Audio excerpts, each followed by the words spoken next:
நீதி மட்டுமே நிலையானது. அஸ்ஸலாமு அலைக்கும் வரஹ்மத்துல்லாஹி வபரகாத்துஹு. வலைக்கும் அஸ்ஸலாம் வரஹ்மத்துல்லாஹி வபரகாத்துஹு. இன்று நமக்கு பேட்டி அளிப்பதற்காக சகோதரர் உமர் முக்தார் அவர்கள் வந்திருக்கின்றார். நீங்க ஒரு கட்சி நடத்திட்டு இருக்கீங்க. ஜமாத்தும் கட்சியை நடத்திட்டு இருக்கிறோம். ஜமாத் கட்சி பேர் என்ன? ஜமாத் வந்து தமிழ்நாடு முஸ்லிம் ஜமாத்து. கட்சி பேர் வந்து மக்கள் வாழ்வுரிமை கட்சி. மக்கள் வாழ்வுரிமை கட்சி. ஆமாம். சரி, ரைட்.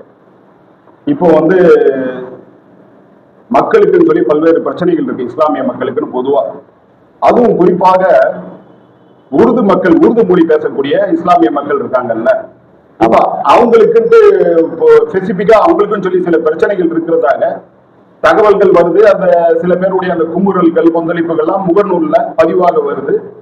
அது திமுக ஆட்சி என்ன, இந்த ஆட்சி இப்ப தமிழக அரசு ஆட்சி வந்து முஸ்லிம்களுக்கு ஓரளவுக்கு ஆதரவா இருக்கக்கூடிய ஒரு ஆட்சி மாதிரி தான் வெளியே தெரியுது.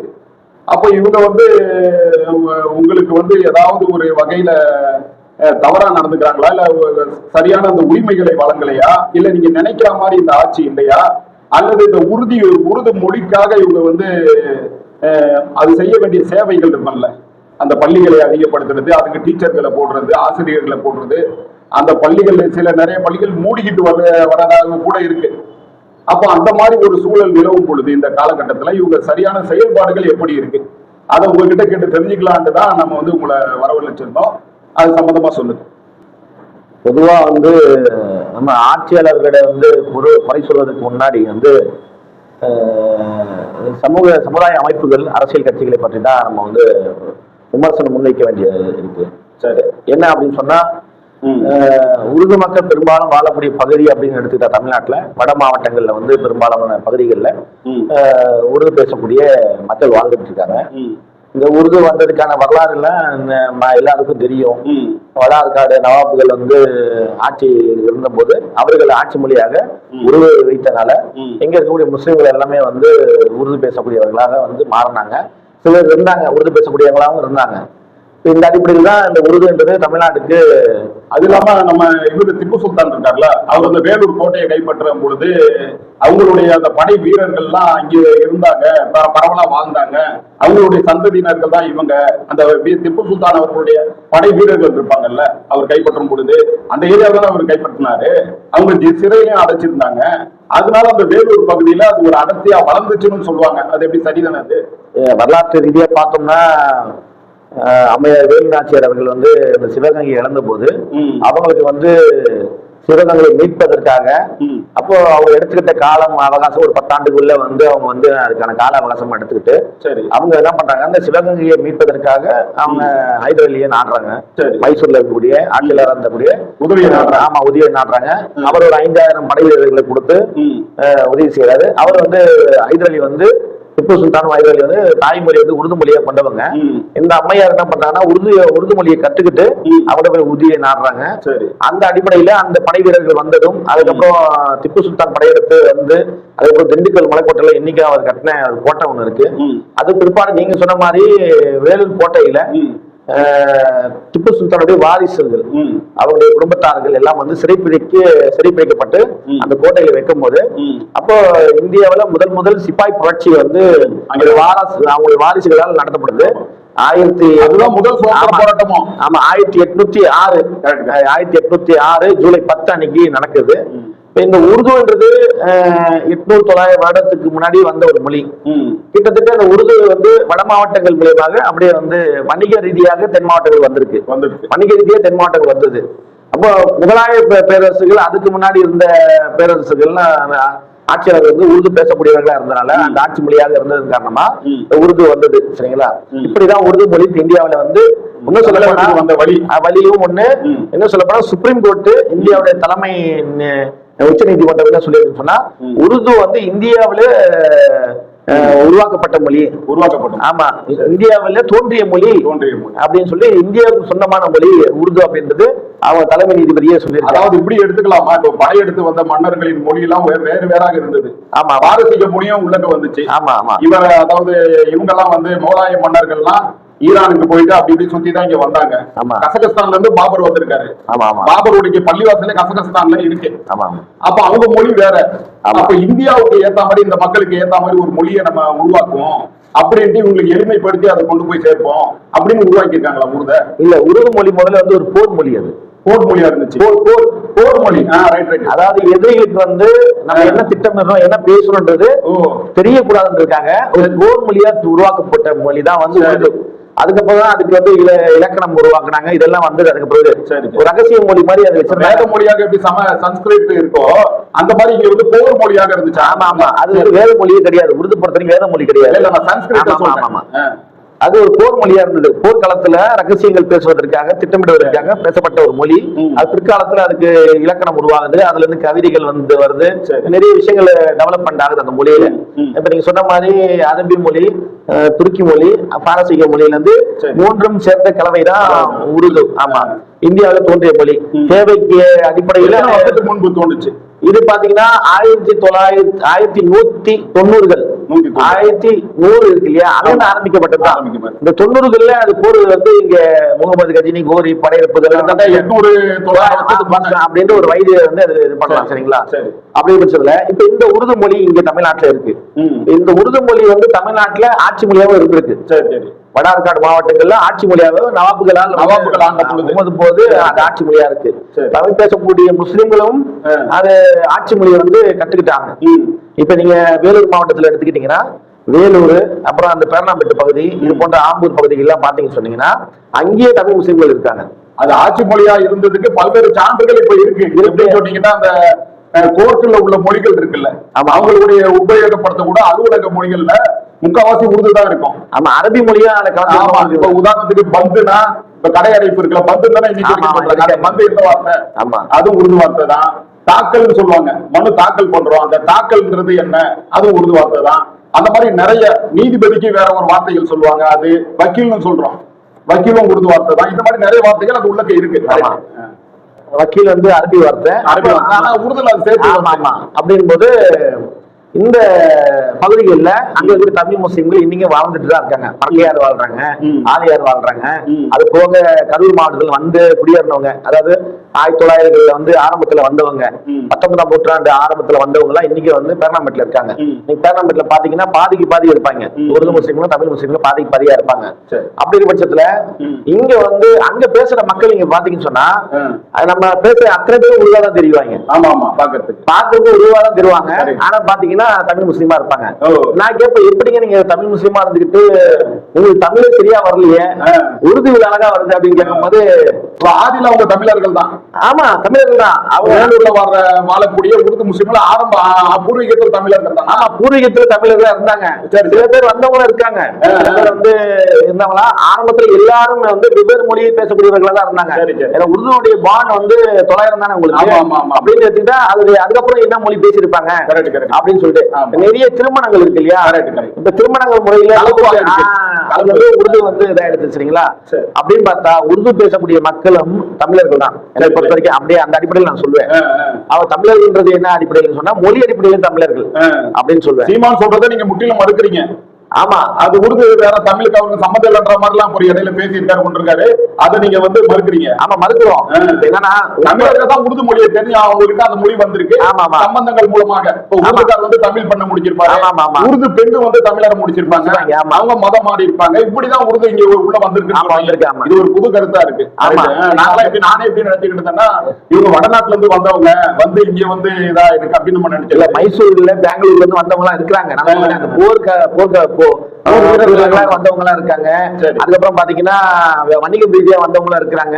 இப்படி ஏன்னா இங்க 800-900 வருஷம்னா அதுக்கு முன்னாடி என்ன அந்த பரம்பரை என்ன யார் இருந்தாங்க அப்படின்னா தமிழர் தான் இருந்திருப்பாங்க. அந்த நிலப்பரப்புல தமிழர் தான் இருப்பாங்க சரிங்களா. அப்படின்னும் போது அப்ப இந்த மக்கள் உருது பேசக்கூடிய மக்கள் வந்து ஒரு இடத்துல இருக்கிறாங்க, ஒரு மகளாவே இருக்குன்னா அதை வந்து என்ன பண்றாங்க, ஓகே அந்த மொழி பேசக்கூடிய மக்களா இருக்கிறனால நான் இந்த மொழி தான் பேசுறேன் அப்படின்னு அப்படி கூடி கூடி வாழும் போது அது பெரிய ஒரு நிலப்பரப்பா உருவாகுது, ஒரு ஊரா மாறுது, ஒரு மாவட்டமா மாறுது. அப்படிதான் உருவானது இது. அப்ப இங்க என்ன ஆயிடுச்சு பிரச்சனை, சிக்கல் என்ன அப்படின்னு சொன்னா, வடார்காடு மாவட்டம், தென்னார்காடு மாவட்டத்தையும் வந்து உருது மக்கள் வந்து ஆட்சி செஞ்சுட்டு இருந்தாங்க, உருது பேசக்கூடியவங்க. அப்படிங்கும் போது அந்த ஆட்சி அதிகாரத்தை வந்து சுதந்திர இந்தியாவுக்கு பிறகும் அங்க கையில வச்சிருந்தாங்க. இங்க இருக்கக்கூடிய அரசியல் கட்சி தலைவர்கள், அதாவது முஸ்லிம் அல்லாதவர்கள் சொல்றேன் நானு, அந்த அரசியல் கட்சிகள் எல்லாமே இந்தியாவுல ஒரு கருத்தியல்ல உடன்படுறாங்க. ஒரு ஒரு மையப்புள்ளியில நிக்கிறாங்க. என்ன மையப்புள்ளின்னு சொன்னா, ஒரு முஸ்லிம்கள் எக்காரணத்து கொண்டும் அதிகாரத்துக்கு வந்துடக்கூடாது அப்படின்னும் போது, அப்ப அந்த முஸ்லிம்கள் வந்துடக்கூடாதுல ஒரு மைய கருத்து, மைய புள்ளி, அது ஒரு மையப்புள்ளியில எல்லாம் ஒன்னா வந்து சேர்ந்துருவாங்க அதுக்குள்ள. அது என்ன மொழி பேசக்கூடிய முஸ்லீமா இருந்தாலும் பிரச்சனை இல்லை, ஆனா அவன் அதிகாரத்துக்கு வந்துடக்கூடாது அப்படின்னு. இப்போ தமிழ்நாட்டுல தென் மாவட்டங்கள்ல ஒரு தொடர்ந்து நான் சொல்லக்கூடியது காகிதம் இல்ல காலத்துல இருந்து இங்க வரைக்குமே தென் மாவட்டங்கள்ல பாத்தீங்கன்னு சொன்னா, அப்துல் சமத் சார் அவருடைய காலகட்டம் வரைக்கும் நான் சொல்றேன், தென் மாவட்டங்கள் விழிப்புணர்வு இருக்கு, அரசியல் விழிப்புணர்வு இருக்கு. அதனால தமிழ் பேசக்கூடிய முஸ்லிம்கள் வந்து அதிகாரத்தில் எப்பவுமே தங்களை தக்க வைத்துக் கொண்டிருக்காங்க. சரிங்களா? இந்த இடத்துல அப்துல் லத்தீப் பிறகு வடார்காடு மாவட்டத்துல அடுத்த ஒரு தலைவர் வந்து உருவாகல. ரெண்டாவது என்னன்னாக்கா, இன்னொரு காரணம் சொல்ல போனா, உருவாக்குவதற்கும் இவர்கள் வாய்ப்பு தரல, திராவிட அரசியல் கட்சிகள் வாய்ப்பு தரல. ஒண்ணு. ரெண்டாவது, அந்த மக்களை தன்னுடைய வாக்காளர்களாகவும் தன்னுடைய கட்சிக்காரர்களா மாற்றுவதற்கான முயற்சிகள் தான் இன்னைக்கு நடந்துட்டு இருக்கு. இன்னைக்கு பாத்தீங்கன்னா கிட்டத்தட்ட பாராளுமன்ற தேர்தல், வேலூர் பாராளுமன்ற தேர்தல்ல முஸ்லீம் லீக் நின்றுட்டு இருந்தாங்க. அதுக்கப்புறம் முஸ்லீம் லீக் என்ன பண்ணாங்க, தோற்கடிச்சாங்க. அங்க இருக்கக்கூடிய திமுக சரி பண்ணி தோற்கடிச்சாங்க. அப்துல் ரஹ்மான் அவர் வந்து ஆயிடக்கூடாது அப்படின்றதுக்காக எம்பி தொகுதியா தொடர்ந்து வந்துடக்கூடாது, கண்டினியூட்டியா வந்துடக்கூடாது அப்படின்னு தோற்கடிச்சு இன்னைக்கு திமுக பொதுச் செயலாளர் துரைமுருகனுடைய மகன் வந்து கதிரானந்த் தொடர்ந்து 2வது முறையா இன்னைக்கு இதா இருக்காரு. அதுக்கு முன்னாடி செங்கோட்டையன் வந்து எம்பியா இருந்தாரு. ஆமா, செங்கோட்டையன் எம்பியா இருந்தாங்க. இப்படி வந்து என்ன பண்றாங்கன்னா, அது கிட்டத்தட்ட ஒரு 15 வருடங்கள் வந்து முஸ்லீம் அங்க வந்து ஒரு எம்பியா இல்லாம இருக்கு. ஆனா பூர்வீகமா ஃபுல்லா இங்க வேலூர்ல பார்த்தோம் சொன்னா அதோட ஹிஸ்டரி, அந்த தொகுதியோடைய எம்பி தொகுதியோடைய ஹிஸ்டரியை பார்த்தோம் சொன்னா முஸ்லிம்கள் தான் இருந்திருக்காங்க. காதர் மொய்தீனும் அந்த காதர் மொய்தீனும் இருந்தாரு, அப்துல் ரஹ்மான் இருந்தாரு. அப்படின்னு பாத்தீங்கன்னா உங்களுக்கு வரலாற்று ரீதியா வந்து முஸ்லிம்கள் ஆட்சிக்கூடிய ஒரு மாவட்டமா அது இருந்தது. அதே பாத்தீங்கன்னா நீங்க இங்க சென்னையில இருந்து கிருஷ்ணகிரி, ஒசூர்ல இருந்து நான் கணக்கு சொல்றது, அதே மாதிரி இங்க சென்னையில இருந்து திருச்சியில இருந்து இந்த பக்கம் நாமக்கல், ஈரோடு, கரூர், இது ஒரு பார்டர் மாதிரி நீங்க உருது மக்களுக்கான ஒரு பார்டர் பெல்ட். இதுக்குள்ள பாத்தீங்கன்னா உங்களுக்கு வந்து திருவண்ணாமலை மாவட்டம், கள்ளக்குறிச்சி மாவட்டம், விழுப்புரம் மாவட்டம், திருப்பத்தூர் மாவட்டம், கிருஷ்ணகிரி மாவட்டம், இந்த மாதிரி நாமக்கல் மாவட்டம், இந்த காஞ்சிபுரம் மாவட்டம், திருவள்ளூர் மாவட்டம், ராணிப்பேட்டை மாவட்டம், வேலூர் மாவட்டம், கிட்டத்தட்ட உங்களுக்கு உள்ள 12 மாவட்டம் வந்து வந்துருது. அப்ப இங்க பேசக்கூடிய மக்கள் எல்லாமே பாத்தீங்கன்னா பெரும்பாலும் வந்து உருது பேசக்கூடியவங்களா இருக்காங்க. சரி, ஓகே. இப்படி இருக்க ஒரு சூழல் இருக்கும்போது இந்த அப்துல் லத்தீப் அவர்கள் இருக்கும்போது 5 சட்டமன்ற உறுப்பினர் 1996ல பொது தேர்தல்ல திமுக வாங்குறாரு. 5 சட்டமன்ற உறுப்பினர் தொகுதியை வந்து கேட்டு வாங்கி 5 இடத்துல வெற்றி பெறாரு. என்னென்ன தொகுதி ஞாபகம் இருக்கா? வேலூர் இது வாணியம்பாடி சட்டமன்ற தொகுதி, அப்புறம் வந்து புவனகிரி சட்டமன்ற தொகுதி, நாகப்பட்டினம் சட்டமன்ற தொகுதி, இன்னும் 2 நினைவில் இல்ல. மொத்தம் 5 தொகுதி வாங்குறாங்க. வாங்கிட்டு நிறுத்தி வைக்கிறாங்க. அதுல வந்து புவனகிரியில வந்து சேப்பாக்கல திருவள்ளுவர் எங்க நின்றாரா? ஆமா, நின்றுருக்காரு. நின்று வெற்றி பெற்றிருக்காரு. அது திமுக கூட்டணி நின்று அந்த இடத்தை வாங்கி வெற்றி பெற்றிருக்காரு. அப்ப திமுக அலைன்ஸ் தான் அவரு. அப்ப திமுக தொடர்ந்து இவருக்கு என்னன்னாக்கா, அப்துல் லத்தீப் வந்து திமுகவுக்கு எப்பவுமே ஒரு சிக்கலோ ஒரு பிரச்சனை கொடுக்கக்கூடியவராக இருக்காரு, ஒரு நெருக்கடி கொடுக்கக்கூடியவராக இருக்காரு. இதை என்ன பண்றாங்க அப்படின்னு பார்த்தா, திமுக வந்து சரி இது பெரிய டாமினேட் பண்றாங்க, இது உடைக்கணும் அப்படின்னு சொல்லி ஒரு குழப்பத்தை வந்து முஸ்லிம் சமூகத்துல விதைக்கிறாங்க. அப்போ வந்து அப்துல் சமத் வந்து முஸ்லீம் லீக்ல இருக்காரு, இவர் இந்திய தேசிய லீக்ல இருக்காரு. அப்துல் லத்தீப் வந்து இந்திய தேசிய லீக், அப்துல் சமத் அவர்கள் முஸ்லீம் லீக்குடைய தலைவராக இருக்காரு. இப்ப கலைஞர் என்ன பண்றாருன்னா, என்னையா அந்த மாதிரி வந்து உருதுகாரங்கெல்லாம் வந்து அவங்க தான் டாமினேட், அவங்க தான் அதிகாரத்துல இருக்காங்க, நீங்க உங்க மக்கள் எல்லாம் என்ன அப்படி இருக்கீங்க அப்படின்னு சொல்லிட்டு சொல்றாரு. அப்துல் சமத் கிட்ட சொல்றாரு. மொழி ரீதியா வந்து தூண்டுறாரு. தூண்டுதல் அடிப்படையில இங்க ஒரு வெறுப்பு வந்து உருவாகுது. தமிழ் பேச முஸ்லிம்களா அவங்களுக்கு எதிராக கொஞ்சம் இவரு அப்படிங்கிறது. ஏன்னா ஒரு சபதமும் இருக்கிறார் கலைஞர். என்ன சொல்றாருன்னா, வடார்காடு மாவட்டத்தை நான் உடைச்சு காட்டுறேன் அப்படின்னு ஒரு சபதமும் எடுக்கிறாரு. எடுத்த அடிப்படையில நான் வந்து உருது மக்களை வந்து அதிகாரத்துல தூக்கி எறிகிறேன் அப்படின்னு பண்றாரு. அப்படி போட்ட ஒரு இதுதான். ஏன் அவர் அந்த சூழலுக்கு வராரு? இவங்க கொஞ்சம் கலைஞரை டாமினேட் பண்ணதுனாலயா, இல்ல ஏதாவது ஒரு நெருக்கடி கொடுத்தது. வடஆற்காடு தென்னார்காடு மாவட்டங்கள் பொறுத்த வரைக்குமே இல்லாட்டி அந்த பாபர் மசூதி இடிப்புக்கு அப்புறம் அந்த கலவரங்கள்லாம் நடந்துச்சுல கோவையில, அப்ப இவர் பிஜேபியோட போய் சேர்ந்தாரு கலைஞர். அந்த டயத்துல இது நடக்குதா? அப்போ அவர் அந்த உடைக்கிற வேலையை அப்ப ஆரம்பிக்கிறாரா? இல்ல அதாவது ஆரம்பத்துல இருந்தே வந்து தொகுதிகள் பங்கீடுல வந்து லத்தீப் வந்து ரொம்ப வந்து கராரா இருப்பாரு. அதுல சமரசமே கிடையாது. சரி சரி. எங்களுக்கு இவ்வளவு தொகுதி கேட்பாரு பொதுவா அதான் இப்ப பாருங்க 5 எண்ணிக்கையில கேட்டிருக்காரு. இந்த நீங்க இப்ப அவருக்கு பின்னாடி சொல்றேன் அப்துல் லத்தீப்க்கு பிறகு நீங்க 5 எண்கள் கொண்ட தொகுதி கேட்ட ஒரு கட்சி நீங்க அடையாளப்படுத்தி காட்ட முடியாது. கேட்பாங்க ஆனா கிடைக்காது. 5 கிடைச்சிருந்தா ஆனா அவங்க டிப்பு தாமுக 5 தொகுதி வாங்கி இருக்கேன். 4 கொடுத்தாங்க. கொடுத்துட்டாங்க. அப்ப கூட 4 ஆகி போச்சு. அப்படி சொல்ல வரீங்க. 5 வரல. ஆமா. ஒண்ணு திருப்பி கொடுத்ததுனால. ஆமா. அப்படி அதே என்னன்னா திமுக என்ன நிலையில இருந்த போது அது கொடுத்தாங்கன்னா 2011 சரி பெரிய அளவுக்கு அவங்க வந்து வெற்றி வாய்ப்பு கிடையாது. 2016 பெரிய வெற்றி வாய்ப்பு கிடையாது. ஏன் அப்படின்னா 2011ல இருந்து 16 வரைக்கும் இந்த அம்மையார் என்ன பண்ணாங்க, அந்த அளவுக்கு பல்வேறு நலத்திட்டங்கள் மக்கள் கொடுத்து தன்னுடைய செல்வாக்கால தன்னுடைய வந்து திறமையால செல்வாக்கால தக்க வச்சுக்கிட்டாங்க. நான் வந்து இப்படி எடுத்துக்கலாமா? அதனாலதான் என்ன பண்றாருன்னா இந்த முஸ்லிம் ஓட்டு வந்து உடைஞ்சிடக்கூடாது. இல்ல என்னுடைய இது இடை கேள்வி என்னன்னு சொன்னா, தோக்குற மாதிரி இருக்கும் பொழுது அடுத்து நம்ம ஆட்சிக்கு வர மாட்டோம்னு தெரிகிற மாதிரி ஒரு சூழல் இருக்கும் போது முஸ்லிம்களுக்கு அதிகமா தொகுதி கொடுக்கறது. ஆமா கண்டிப்பா அடுத்து நம்ம தான் ஜெயிப்போன்னு ஒரு இது இருக்கும் பொழுது ஒரு ஹோப் இருக்கும்ல, நம்பிக்கை இருக்கும்ல, அந்த மாதிரி நேரத்துல ரொம்ப சுருக்கி 1 2 கொடுக்கறது. ஆமா இது எல்லா கட்சியும் பொருந்தும். நீங்க எல்லா கட்சியும் பொருந்தும். நீங்க நாம் தமிழர் எடுத்துங்க. இப்ப நான் இத்தனை பேர் நான் முஸ்லீம் நிறுத்துறேன் அப்படின்னு சொல்றாங்கன்னு வச்சுங்களேன். இப்போ விசிகா எடுத்துங்க, பல்வேறு காங்கிரஸ் கட்சியோட எடுத்துங்க, எல்லாம் தோக்குற சமயத்துல கொடுப்பாங்க. ஆமா அது கொடுத்துருவாங்க. ஆமா கொடுத்துருவாங்க. ஜெயிக்கணும்னு வரும்போது ஒரு சீட்டு கொடுப்பாங்க. ஜெயிக்கிற மாதிரி இருக்கும்போது ஆமா 1 2 அவ்வளவுதான் கொடுப்பாங்க. சரிங்களா? இப்படிதான் ஒரு இது இருக்கு. அப்போ இப்ப இந்த உருது பேசக்கூடிய மக்கள் மத்தியிலையும் தமிழ் பேசக்கூடிய மக்கள் மத்தியிலும் ஒரு வெறுப்பு உருவாகுது. சரி. வெறுப்பு உருவாகும் போது ஒரு போட்டி நிலவுது. சரி சரி. அது போட்டி உருவாகும் போது என்ன ஆகுதுன்னா உருவாக்குறாங்க இவங்களே. நமக்குள்ள இல்ல அவங்களே உருவாக்கி விடுறாங்க. எல்லாம் முகமது ரசூல் மொழி போயிடுது, சாதி போயிடுது, எந்த அடையாளமும் நமக்கு கிடையாது. அது அரபியா இருந்தாலும் சரி, ஆப்பிரிக்கால இருக்க முஸ்லீமா இருந்தாலும் சரி, நம்ம எல்லாருமே ஒண்ணுதான். ஆமா. அப்ப இந்த அரசியல்வாதிகள் அவங்க பிழைக்கிறதுக்காக என்ன பண்றாங்க, அவங்க அதிகாரத்துல இருக்கிறதுக்காக என்ன பண்றாங்கன்னா எல்லாரையும் ஒடுக்குறது. சரி. எல்லா சாதி சமயங்கள் மக்கள் அரசியல் அதிகாரத்துல வரக்கூடிய எந்த கட்சியா இருந்தாலும் அது உடைக்கிற வேலையை பார்ப்பாங்க. ஏன்னா அதை டாமினேட் பண்ணக்கூடாது, நான் கொடுக்குறது நீ வாங்கிக்க அப்படின்னு ஒரு இதுதான். அந்த நேரத்திலேயே சமர் சாபியும் இவரு அப்துல் லத்தீபையும் 2 பேரையும் பிரிச்சு ஒரே தொகுதியெல்லாம் மோத விட்டுருக்காங்க. ஆமாமா. திருவள்ளிக்கணினா 2 பேருமே நிப்பாங்க. ஆமா. வந்தவாசின்னு சொன்னா எல்லாம் முஸ்லீம் பெல்ட் தொகுதினா அங்க 2 பேருமே நிப்பாங்க. இந்த மாதிரி நின்று கடைசியில அதுலயே 2 3 பேர் தான் வர வேண்டிய சூழல் வந்துச்சு. யாராவது ஒருத்தர் தானே ஜெயிப்பாங்க. அந்த கலாச்சாரம் இப்ப என்ன ஆயிடுச்சுன்னா, இப்ப எஸ்டிபி நிக்கிறாங்களா, அங்க மாமாக்கா நிக்கிற இடத்துல எஸ்டிபி நிப்பாங்க, இல்ல முஸ்லீம் யாரும் நிப்பாங்க. இன்னைக்கு ஒரு புரிதல் வந்திருக்கு. வந்து ஒரு அளவுக்கு வந்து இப்ப அவங்க ஒரு அண்டர்ஸ்டாண்டிங் ஆகுது. நான் இந்த தொகுதி கேட்கறேன், நீங்க கேட்க வேணாம் அப்படின்னு ஒரு புரிதல் வந்துருது அவங்களுக்குள்ள. நாங்க என்னென்ன தொகுதி கேட்க போறோம்ன்றது முன்கூட்டியே ஒரு டிஸ்கஷன் நடக்கிறதுனால இப்ப அந்த மோதல் வரல. ஒரே இடத்துல மோத விடாதீங்க, தனித்தனியா தொகுதி கொடுங்க. நாங்க ஜெயிக்கிறோம் தோக்குறோம் அது வேற. ஆமா ஆமா. நான் எங்களுக்கு தனித்தனியா பிரிச்சு கொடுங்க, எங்க 2 பேரையும் கொடுப்பேன் ஒரே இடத்துல மோத விட்டு எங்களை அந்த மாதிரி பண்ணாதீங்க. அந்த மாதிரி இன்னைக்கும் பாத்தீங்கன்னா மனிதநீதி மக்கள் கட்சி கவுன்சிலர் எலெக்ஷன்ல கூட, உள்ளாட்சி தேர்தலில் கூட திமுக நிறைய இடங்கள்ல தோற்கடிக்கிறதுக்கான வேலையை பார்த்து தோற்றவர்களும் உண்டு. அந்த மாதிரி என்னுடைய நண்பர் ஒருத்தர் வந்து கவுன்சிலர் எலெக்ஷன்ல இருந்து தோற்கடிக்கப்பட்டார். ஒரு வட்ட செயலாளர். அவர் வந்து சீட்டு கேட்டு அவர் கொடுக்கலன்னு அவர் வெளியே போயிட்டு அப்புறம் தனியா சுயேட்சையா நின்று ஒரு 1000 ஓட்டு வாங்கி தோற்கடிக்கிறாங்க.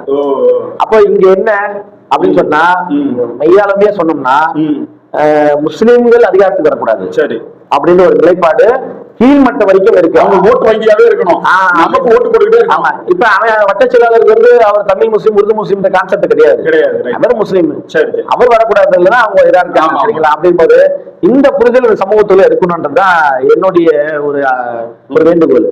ஏன் அப்படின்னா இந்த புரிதல் இல்லாம தான் இங்க என்ன ஆயிடும்னா நம்மை நாமே ஒடுக்கி கொண்டு இருக்கோம் அரசியல்ல, நம்முடைய பலம் தெரியாம. இன்னைக்கு நீங்க பாத்தீங்கன்னா வட மாவட்டங்கள்ல நான் வந்து கைவிட்டுட்டாங்கன்னு தான் சொல்வேன். யாரெல்லாம் சொல்வேன்னா முஸ்லீம் லீக் இருக்கட்டும், எஸ்டிபி இருக்கட்டும், மனிதநேய மக்கள் கட்சி இருக்கட்டும், வட மாவட்டங்களை கைவிட்டுட்டாங்க. ஏன்னா நீங்க அவங்க கேட்கிற தொகுதி எல்லாம் பாத்தீங்கன்னா தென் மாவட்டங்கள்ல தான் இருக்கும். சரி சரி. திருச்சிக்கு அப்புறம் தான் நீங்க கேட்பாங்க.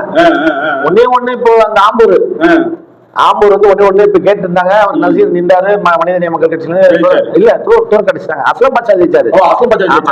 சரிங்களா? அந்த மாதிரி வந்து அப்படி ஒரு தொகுதி அப்படிதான் வச்சிட்டு இருக்காங்கன்னு வச்சுக்கோங்களேன், பேருக்கு ஒரு தொகுதி. ஆனா உண்மையிலே சொல்றேன்னா எந்த அளவுக்கு தென் மாவட்டங்கள்ல முஸ்லிம்கள் வந்து பெரும்பான்மையா நின்று ஜெயிக்கக்கூடிய தொகுதிகள் இருக்கோ அதே அளவுக்கு வட மாவட்டங்களிலும் இருக்கு. நீங்க வந்து எண்ணிக்கை அடிப்படையில 10 மாவட்டங்களோட அதிகமா இருக்கு. ஆமா, 10 மாவட்டங்கள்ல வட மாநிலங்கள்ல வட மாவட்டங்கள்ல நிறைய இருக்கு. இப்ப வந்து ஒரு 10-15 தொகுதி இருக்கு. பேருக்கு சொல்லலாம். ஆமா. நீங்க ராணிப்பட்ட சட்டமன்ற தொகுதி இருக்கட்டும், ஆற்காடு சட்டமன்ற தொகுதி இருக்கட்டும், வேலூர் சட்டமன்ற தொகுதி இருக்கட்டும், ஆம்பூர் சட்டமன்ற தொகுதி இருக்கட்டும், வாணியம்பாடி சட்டமன்ற தொகுதி இருக்கும், ஆமா மந்தவாசி, இந்த மாதிரி எல்லா தொகுதிகளும் பாத்தீங்கன்னு சொன்னா முஸ்லிம் அதிகமா இருக்கு. இல்ல காட்பாடி இல்ல கலந்துதான் இருப்பாங்க, கலந்து இருப்பாங்க. இன்னைக்கு குடியாத்த தொகுதியை எப்படி பண்ணிட்டாங்க பாருங்க. குடியாத்தத்துல வந்து ஷெட்யூல் கிளாஸ் மக்கள் வரணும், அது ரிசர்வ் தொகுதியாவே என்னைக்கு இருக்கணும்ன்றதுக்காக பேரணாம்பேட்டை உடைச்சி குடியாத்துல, ஏன்னா அது வந்து ஆம்பூர் வந்து பெரும்பான்மையா முஸ்லீம்கள் இருக்கக்கூடாதுன்றதுக்காக அந்த பேரணாம்பேட்டை உடைச்சி குடியாத்துல இணைக்கிறாங்க. நகராட்சி நகராட்சி ஒரு தொகுதியில 2 நகராட்சி இருக்காது. ஒரு நகராட்சி இருக்கும், ஒரு ஒன்றியம் இருக்கும் ஒரு தொகுதியில. நான் சொல்றது ஆனா ஒரே தொகுதியில 2 நகராட்சி இருக்காது. சரிங்களா? ஆனா இங்க 2 நகராட்சி இருக்கு குடியாத்தத்துல.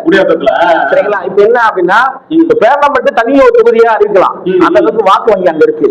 அறிவிச்சா அங்க ஒரு முஸ்லீம் தான் ஜெயிக்க முடியும். இப்போ காயிதே மில்லத் சாப் இருந்தாரு, அவர் தான் நம்மளுக்கு சரியான ஒரு அரசியல் பலத்தை கொடுத்தவர். அது எல்லாரும் இன்னைக்கு எல்லா கட்சிக்காரர்களும் ஒத்துக்கிறாங்க. அவரை எதிர்த்து யாருமே கருத்து சொல்றதுல காரணம் அந்த அளவுக்கு ஒரு 20-24 தொகுதியை வாங்கி அதுல 17-18 தொகுதியை அவர் ஜெயிச்சு காட்டினவர், 20 வரைக்கும் ஜெயிச்சு காட்டினவர். இப்ப அவருடைய ஜெயிச்ச அந்த தொகுதிகள் இருக்குல்ல, அந்த தொகுதிகள்லாம் அப்படியே இருக்கா, இல்ல அதெல்லாம் கொஞ்சம் கொலாப்ஸ் ஆகி இப்படி எப்படி போயிடுச்சா? அந்த தொகுதிகளுடைய நிலவரம் என்னன்னு ஏதாவது ஒரு இது புரிதல் இருக்கா? இப்ப வந்து கலைஞர் சொன்னாரு, நான் வட இருக்கான மாட்டேன். இப்ப இது எல்லாமே ஆவணமா இருக்கா அப்படின்னு நம்ம கேட்பாங்க. சரி, சொல்லக்கூடிய விஷயங்கள் எல்லாமே ஆவணமா இருக்கா அப்படின்னு சொன்னா ஆவணங்களா இருக்காது. சரி, அப்படியே ஏடுகள்ல தேடனா கிடைச்ச 1-2 கிடைச்சிரும். சரிங்களா?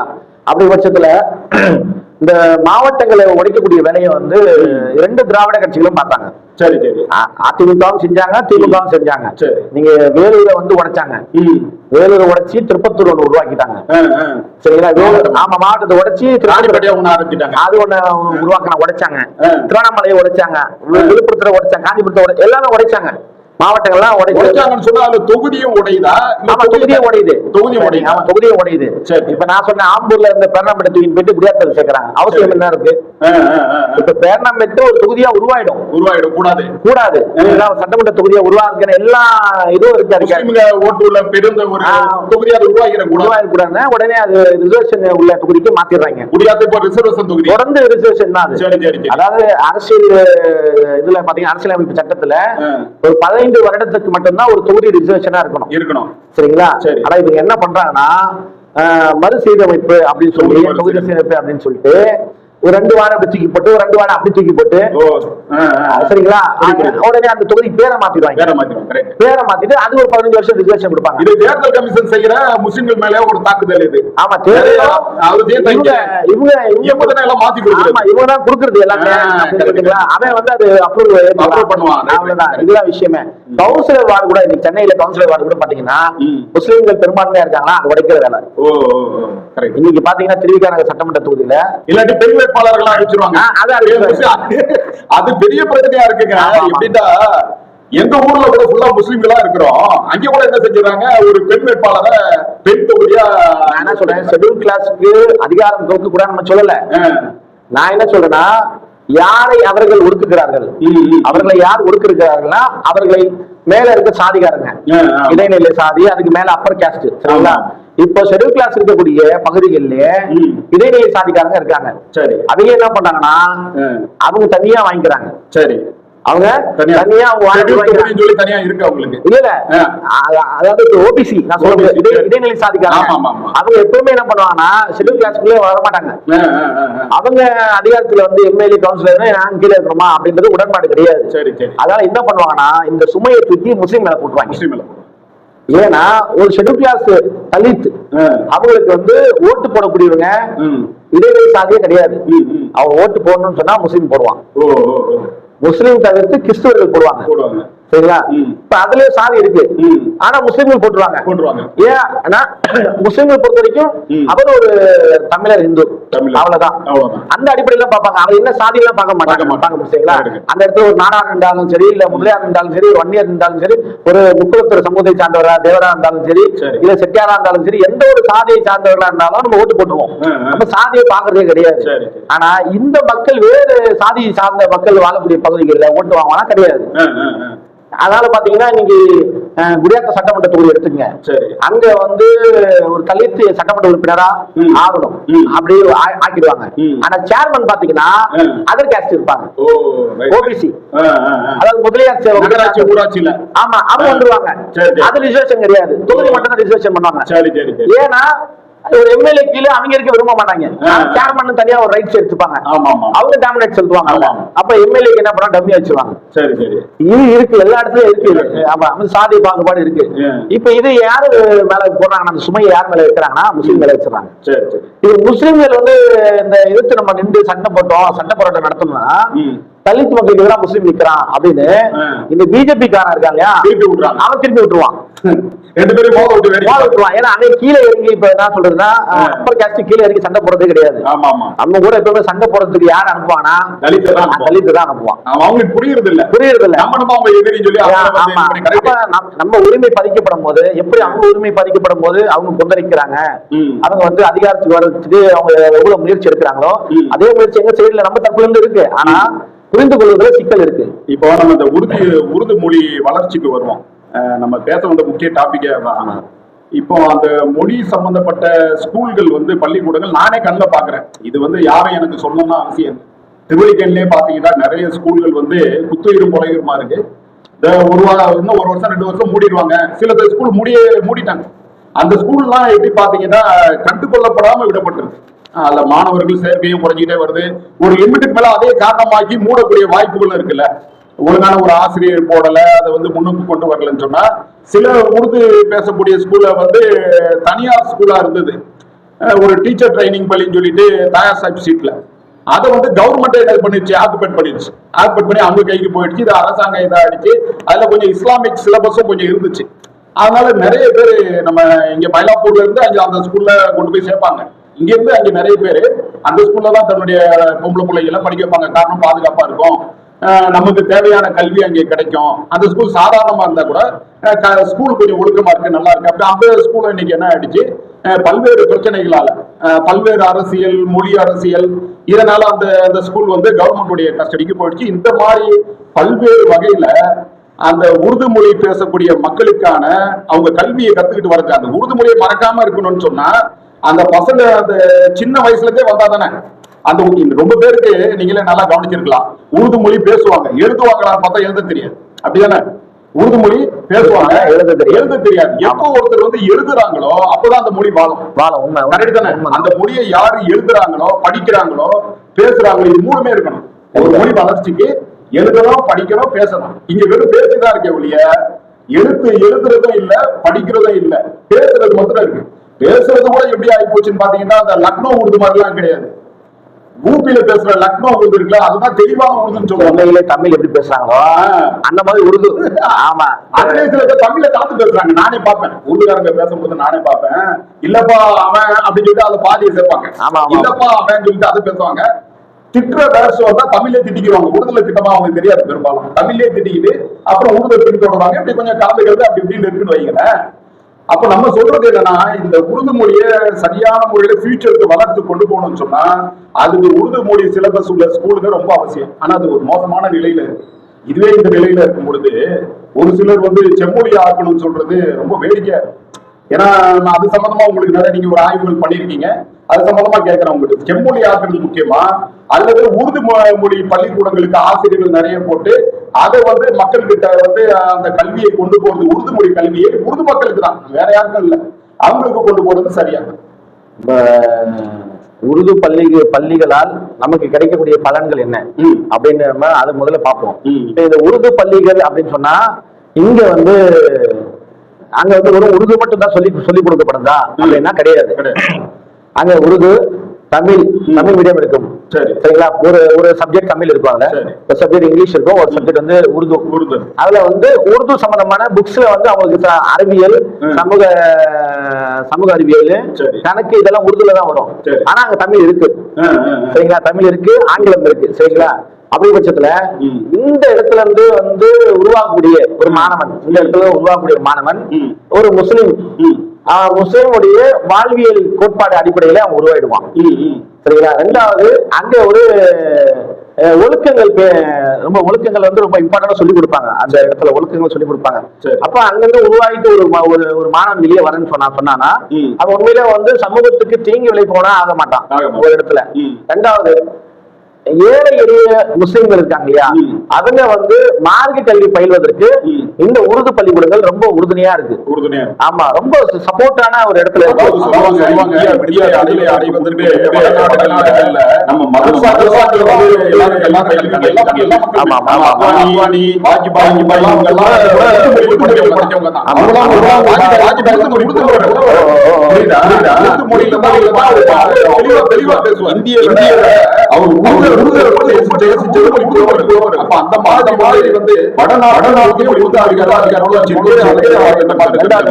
இது முஸ்லிம்களுக்காக கொடுக்கப்பட்ட ஒரு உரிமையை தான் நான் பாக்குறேன். ஏன் அப்படின்னு சொன்னா, முஸ்லிம்கள் வந்து கல்வி கற்பதற்காக ஒரு மெட்ரிகுலேஷன் ஸ்கூலுக்கு நம்ம போக முடியாது. ஏன்னா எல்லாரும் வந்து ஹை லெவல் இருக்காங்களா, நல்லா உயர்தர வாழ்க்கை வாழ்றாங்களா அப்படின்னா கிடையாது. மிடில் கிளாஸ் ரொம்ப கம்மி தான். அது கீழே தான் எல்லாரும் இருக்கும். இன்னைக்கு தள்ளு வண்டியில வந்து சம்சா கடை போட்டுட்டு சுண்டல் போட்டுட்டு தான் இருக்கும் இன்னைக்கு நிறைய. அது மாதிரி பிரியாணி கடை, ஏதோ ஒண்ணு கறிக்கடை அப்படின்னு சொல்லிதான் அந்த ரோட்டு ஓரமா டிஷர்ட் செருப்பு வியாபாரம் அப்படிதான் இருக்காங்க. அப்படிங்கும்போது அந்த மக்கள் அவங்க பிள்ளைகளுக்கு சிறந்த கல்வி, அவங்க ஒரு சக்தி உட்பட்டு ஒரு மார்க்க கல்வியை கொடுக்க விரும்பினாங்கன்னா அவங்க ஒரு மெட்ரிகுலேஷன்ல இருந்து சேர்க்க முடியாது. அந்த பீஸ்லாம் அவங்களுக்கு கட்ட முடியாது. ஆமா, கொடுக்க முடியாது. அதே மாதிரி இந்த உருது பள்ளிக்கூடங்கள் அந்த தேவையை பூர்த்தி செய்யுது. ஆமா. அப்ப அப்படி இருக்கும் பட்சத்துல இந்த மக்கள் வந்து அங்க போயிட்டு பயின்று அவங்க படிச்சு வேலைக்கு வந்துட்டாங்கன்னு சொன்னா, அரசு வேலைக்கு வந்துட்டாங்க சொன்னா, அந்த அடுத்தது அவங்களுடைய நகர்வு வந்து அதிகாரத்தை நோக்கி தான் இருக்கும். மக்கள் விழிப்புணர்வு அடையணும்ன்றதுல அவங்க உடன்பாடு கிடையாது. யாரு ஆண்ட திராவிட கட்சியா இருக்கட்டும், ஆண்டு கொண்டு இருக்கக்கூடிய திராவிட இல்ல முன்னாடி ஆண்ட திராவிட கட்சியா கூட இருக்கட்டும், இது காங்கிரஸுக்கும் பொருந்தும், எல்லாருக்கும் பொருந்தக்கூடியதுதான். அப்ப இவங்களுக்கு பொறுத்த வரைக்குமே வந்து முஸ்லிம்கள் அதிகாரத்துக்கு உள்ள வரக்கூடாது. அது மாதிரி எவ்வளவு குழப்பங்கள் விளைவிக்க முடியுமோ அவங்களுக்குள்ளேயே. சரிங்களா? அந்த மாதிரி போட்டி பொறாமைகள், போஸ்டி பூசல்கள், மொழி வேறுபாடுகள், இப்படி என்ன சிக்கல்களையும் நமக்குள்ளேயே உருவாக்கி விட்டுட்டு அதிகாரத்துக்குள்ளே வந்துடக்கூடாது. அப்படின்னு வந்தாலும் ஏதோ கொஞ்சம் எண்ணிக்கை அடிப்படையில 1-2 எண்ணிக்கை அடிப்படையில அவங்க அர்த்தம். அது வந்து ஏதோ இவங்களா பார்த்து கொடுக்குற மாதிரி. தேர்தலில் கூட யாரும் உருது மொழி பேசுறவங்க பெருசா யாரும் ஜெயிச்சு வந்த மாதிரி தெரியலையே. இல்ல, நான் வந்தாரு. நான் வந்து உருது பத்தியான கேள்விகள் இருக்கு. ஆனா என் தற்போது வரக்கூடிய பதில்கள் எல்லாமே பொதுவா முஸ்லீம் சார்ந்தே நான் கொடுக்குறேன். அதுல வந்து உருது நான் சேர்க்கிறேன். அப்போ முஸ்லீம்கள் பொதுவா வந்துடக்கூடாதுல அவங்க தெளிவா இருக்காங்க. அப்ப இந்த உருது பள்ளிக்கூடங்கள் தேவைன்றது எல்லாரும் புரிஞ்சுக்கிறது என்னுடைய வேண்டுகோள். தமிழ் பேசக்கூடிய முஸ்லிம்களும் சரி, உருது பேச முஸ்லிம்களும் சரி, ஒரு மொழி வாழணும்னு சொன்னா அந்த மொழி பேசினா மட்டும் போராது, அது எழுதணும் படிக்கணும். அப்படின்னும் போதுதான் அந்த மொழி வாழும். சரிங்களா? பேசுறதுனால வாழாது எப்பயுமே. அது வந்து அழிவை நோக்கி தான் போகும்.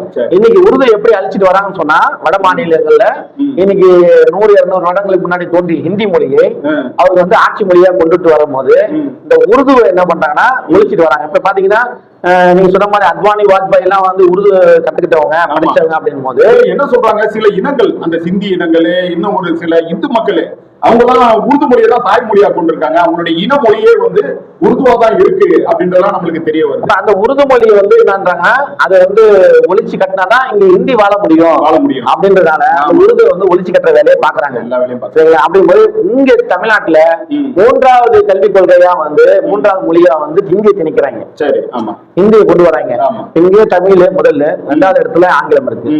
3வது விருப்ப தேவை தான். அது யார் அவங்க தேவை, ஹிந்தி தேவைன்னா அவங்க எடுத்துக்கிறாங்க, உருதுனா அவங்க எடுத்துக்கிறாங்க. அவங்களுக்கு என்ன தேவை இருக்கோ அந்த மொழியை அவங்க செலக்ட் பண்ணிக்கிறாங்க. திணிக்க கூடாது, எந்த ஒரு மொழியை வந்து திணிக்க கூடாது. அப்படி இருக்க பட்சத்துல உருதுக்கு அடுத்ததான ஒரு ஆப்ஷனை வந்து ஹிந்தி வந்துருச்சு. இப்போ யாரும் வந்து உருது எடுக்க மாட்டாங்க, இப்ப ஹிந்தி தான் எடுப்பாங்க. ஏன் அப்படின்னா அது வந்து அலுவல் மொழியா இருக்கிறதுனால வட மாநில சில மாநிலங்கள் அலுவல் மொழியா இருக்கிறதுனால அதை எடுக்கிறாங்க. இந்த சிக்கல் இருக்கு. இப்ப நம்ம புரிஞ்சுக்க வேண்டியது என்னன்னா, உருது ஏன் அவசியம், உருது பள்ளிகள் ஏன் அவசியம்? உருது பள்ளிகள் வர்றதுனால இங்க தமிழ் முஸ்லிமுடைய அதிகாரம் பறிப்போவது கிடையாது. யார் எந்த முஸ்லிமுடைய அதிகாரமும் பறிப்போவது கிடையாது. நமக்கு அங்கே கல்வி மாணவர்கள் கல்வி பயில்வதற்கு ஏதுவாகவும் தோதுவாகவும் இருக்கக்கூடிய ஒரு இடம் வந்து ஏழை எளிய மாணவர்களுக்கு உருது பள்ளிக்கூடங்கள் இருக்கு, அரசு பள்ளிக்கூடம் இருக்கு, பெரும்பாலும் இருக்கு. இன்னைக்கு அதை வந்து திராவிட கட்சிகள் வந்து அழிச்சிட்டு வராங்க, ஆமா மூடிட்டு வராங்க. இப்ப நம்ம புள்ளி ஒரு தரவுகள் அடிப்படையில நான் ஆர்டிஐ போட்டிருக்கேன். இந்த உருது பள்ளிக்கூடங்கள் எந்தெந்த ஆண்டுகள்ல எவ்வளவு இருந்தது, எந்தெந்த பள்ளிக்கூடம் மூடப்பட்டிருக்கு, எந்தெந்த பள்ளிக்கூடங்களுக்கு ஒழுங்கான ஆசிரியர்கள் போடல அப்படின்னு ஆமா கேட்டு எனக்கு வந்து கிட்டத்தட்ட ஒரு 100க்கும் மேற்பட்ட கடிதங்கள் எனக்கு வந்திருக்கு. அதுல வந்து சிலது வந்து மேல்முறையீடு அப்படின்னு சொல்லி 1க்கு 2-3 தடவை மேல்முறையீடு பண்ண கடிதங்கள் இருக்கு, அதிகமா வந்தது. அப்புறம் பாத்தீங்கன்னா ஒரு சிலது வந்து கேள்வி எழவில்லை. கேள்வி எழவில்லை, கேள்வி எழவில்லைன்னா கேள்வி எழவில்லைன்னா புரியல, இது ஒரு பதில் என்னன்னே தெரியல. ஆமா சிலர் வந்து பதில் கொடுத்திருக்காங்க, சில மாவட்டங்கள்ல இருந்து பதில் வந்திருக்கு. அந்த மாவட்டங்கள்ல திருவண்ணாமலை மாவட்டத்துல இருந்து ஒரு பதில் வந்திருக்கு. அங்க வந்து என்ன சொல்றாங்கன்னா, அந்த கல்வித்துறை சார்ந்தவங்க, பள்ளி கல்வித்துறை சார்ந்தவங்க 5 பள்ளிக்கூடங்கள் உருது பள்ளிக்கூடங்கள் 1947 இருந்து 67 வரைக்கும் இருந்தது. ஆமா அந்த மாவட்டத்துல 1967 இருந்து 77 வரைக்கும் 5மே கிடையாது. முடிஞ்சிருச்சு, 5 பள்ளிக்கூடமும் தூக்கியாச்சு. அதுக்கப்புறம் 77 இருந்து 89 போட்டிருந்தேன். அது கேட்டிருந்த கேள்வி ஏன் இதை நான் கேட்டிருக்கேன்னா, அது ஒரு உள்நோக்கம் இருக்கு நான் கேட்டதுல. அதாவது காங்கிரஸ் ஆண்ட போது, திமுக ஆண்ட போது, அதிமுக ஆண்ட போது அப்படின்ற அடிப்படையில தான் அந்த கேள்விக்கு நான் எழுப்பியிருந்தேன். அப்ப 89 அப்படின்னு பார்த்தா 89ல ஒண்ணு உருவாயிருக்கு. 77ல இருந்து 89க்குள்ள ஒண்ணு உருவாயிருக்கு, ஒரு பள்ளி வந்து உருவாயிருக்கு. அப்ப ஆட்சியாளர் யாரும் தெரியுதா? தெரியும், மக்களுக்கு தெரியும். சரிங்களா? ஆடும்போது அதுக்கப்புறம் 89ல இருந்து 2001 டெவலப் பண்ணிட்டு 3 உருவாகி நிக்குது. இப்ப இது என்னன்னா, அந்த காலகட்டத்துல அப்துல் லத்தீப் வந்து ஆளுமையா நிக்கிறாரு. இது உருவானதுக்கு ரீசன் அது 96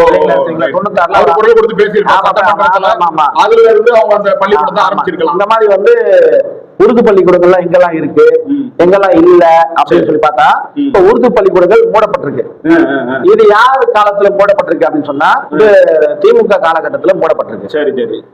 இவங்க ஏன் மூடினாங்க அப்படின்னு சொன்னா, இவங்க அரசியலுக்கு இந்திய எதிர்ப்புன்னு சொல்லிட்டு உருது பள்ளிகளை மூடினாங்க. உருது வந்து அப்ப இந்தியோட போய் சேர்த்துட்டாங்க. ஆமா, இல்ல அது எப்படின்னு சொன்னா, தமிழ்நாட்டுல வந்து தங்களுடைய ஆட்சியை தக்க வைத்துக் கொள்வதற்காக மக்களை மலைமாட்டினார்கள், திசை திருப்பினாங்க. இது இந்திதான் தெரியாத மக்கள், நாம இந்தியா அந்த உருதும் அப்படின்னு வித்தியாசம் அப்படின்ற மாதிரி, மலையாளத்துக்கும் தமிழுக்கு என்ன வித்தியாசம், அதுதான் உருதுக்கும் இந்திக்கும் அப்படின்ற மாதிரி அது ஒரு காரணமும். இப்ப இந்த வட மாவட்டங்கள் வந்து முழுக்க அந்த உருது மக்கள் வந்து இருக்கிறதுனால இது எப்பயுமே நமக்கு வந்து அதிகாரத்துல நமக்கு இடையூறா இருப்பாங்க அப்படின்னு சொல்லிட்டு இவங்க இருந்தாங்கன்னா சிக்கல். நாளைக்கே வந்து ஒரு எதிர்கட்சியோ இல்ல பலமான ஒரு கூட்டணி கட்சியாவும் வந்து வர்றதுக்கான வாய்ப்புகள் இருக்கிறதுனால 2 இலக்க எண்ணிக்கையில 20 சட்டமன்ற உறுப்பினர்கள் 15 பேர் அப்படின்னு வந்து உட்கார அளவுக்கான இருக்கிறதுனால இது உடைக்கணும் அப்படின்னு சொல்லிட்டு அந்த வேலையை பார்த்துட்டாங்க. இப்ப அதுக்கப்புறம் பாத்தீங்கன்னா 2001ல இருந்து 2025 நான் கேட்கல, அது கேட்கணும். அடுத்தது நம்ம கேட்டிருக்காது, சரிங்களா? அது ஒன்றும் பதில் வரல நமக்கு. இது ஒண்ணு இருக்கு. ரெண்டாவது, பள்ளிக்கூடங்கள் மூடிட்டு வராங்கன்னா அவங்க மூடிட்டு வராங்க. உருது பள்ளிக்கூடங்கள் மூடிட்டு வராங்க, நிறைய உருது பள்ளிக்கூடங்கள் மூடிட்டாங்க. இப்போ செஞ்சியில ஒரு பள்ளிக்கூடம் வந்து மூடினாங்க. மொத்தமா தமிழ்நாட்டில் எத்தனை பள்ளிக்கூடங்கள் இப்ப லைவ்ல இருக்கு, ஆக்டிவா மாணவர்கள் போயிட்டு வந்துட்டு கத்துக்கிட்டு அந்த பள்ளிகள் இயங்கிக்கிட்டு இருக்குன்றது உங்களுக்கு தெரியுமா? இப்ப எங்களுக்கு வந்து உதாரணத்துக்கு நான் உங்ககிட்ட நேரடியாக எடுத்துட்டு வந்திருக்கேன் ஆர்டிஐ போட்டது.